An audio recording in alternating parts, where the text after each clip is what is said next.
Ano po ba ang Amen. ating masasabi, Pastor, dito sa mga seasons of life na ito? Ano kasi hindi naman lahat ng oras, Pastor, nandun tayo sa taas. Ang saya lang pag nandiyan ka sa taas eh. E paano pag yung gulong ng buhay na andito ka? O kaya malala kung andiyan ka. Paano nga ba? Amen. Minsan tayo ay masayang-masaya, minsan darating po talaga sa punto natin yung mga kalungkutan o mga bagyo sa buhay. Sabi sa Ecclesiastes chapter 3, verse 1, there's a right time for everything in a season, for every activity under heaven. A time to be born, a time to die, a time to plant, and a time to uproot. Verse 3, a time to kill, and a time to heal, a time to tear down, a time to build. Talagang may pagpapala, may hindi pinagpapala, mayroon pong pagdating po yan ng time. Yung oras natin, hindi po natin hawak. At mayroon pong humawak dyan. Kaya po naisulat ito na Ecclesiastes ay dahil po mayroon pong Diyos, na nagbibigay po ng mga tamang pamamaraan na hindi po talaga natin hawak ang ating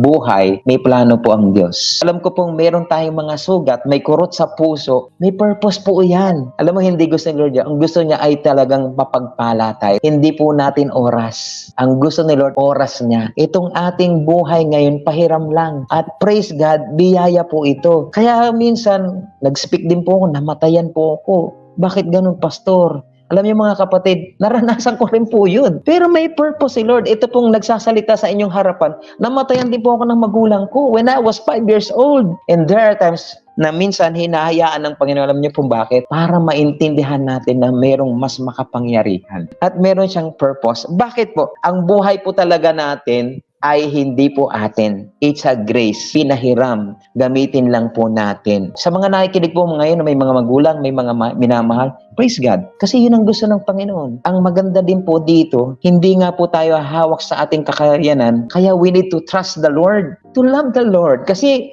alam mo, pag binahal ko lang ito, napakadamot ko naman buhay. No, we need to share. Kaya nga nandito tayo para magbahagian. So, hindi lang po sinabi sa Ecclesiastes na may oras. Ang bawat minuto at bagong segundo, may purpose po si Lord. Bakit kaya hindi ako natuloy sa lakad ko ngayon? There are purpose. Isa lang pong halimbawa, which is true na nangyari po. Isang kaibigan ko, Pastor, ba't naplatan ako ngayon nagmamadali?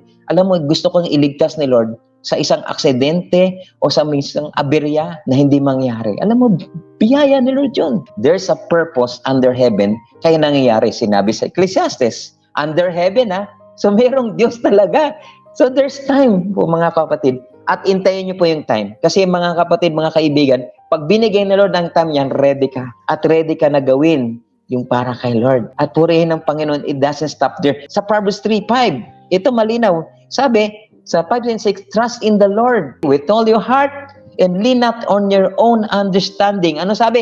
In all your ways, acknowledge Him or submit to Him and He will make your path straight.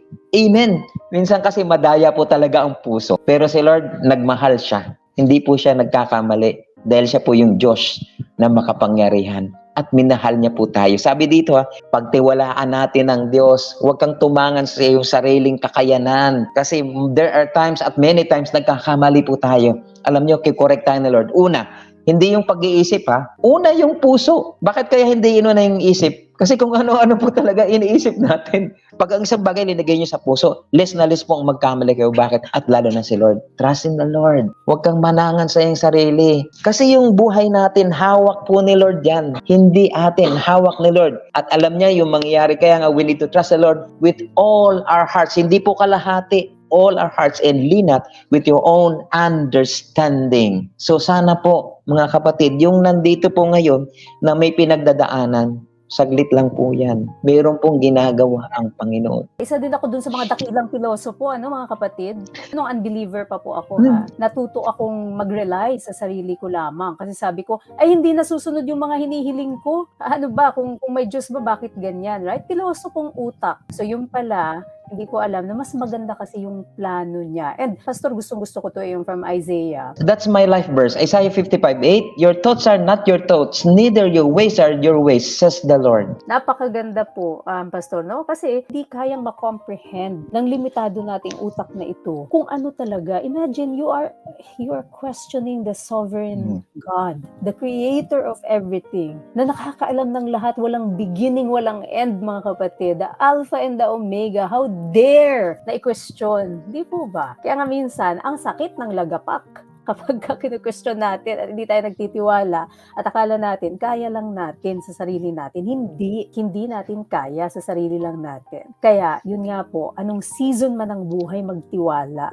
Nasa baba ka ngayon, nasa baba ka ng wheel ng buhay, okay lang yan kapatid. Hindi ka palaging nandyan. May dahilan yan. It's because God is helping you form your character. Hindi mafu-form ang character kung hindi ka nagdadaan at nagbubuno ng mga kahirapan sa buhay. Alam niyo, from our brokenness, alam mo, hindi pa po tapos ang mundo. Huwag niyo po natin lagyan ng period. Kasi po, from our brokenness, diyan po tayo bubuuin. Hindi ka po magbubuo ng sarili mo, ha? Ang Panginoon po ang magbubuo sa atin para gamitin po tayong lahat. Many questions, pero isa lang answer ni Lord. There's a right time for everything. You need to trust me. Today and every day, hindi natatapos ito.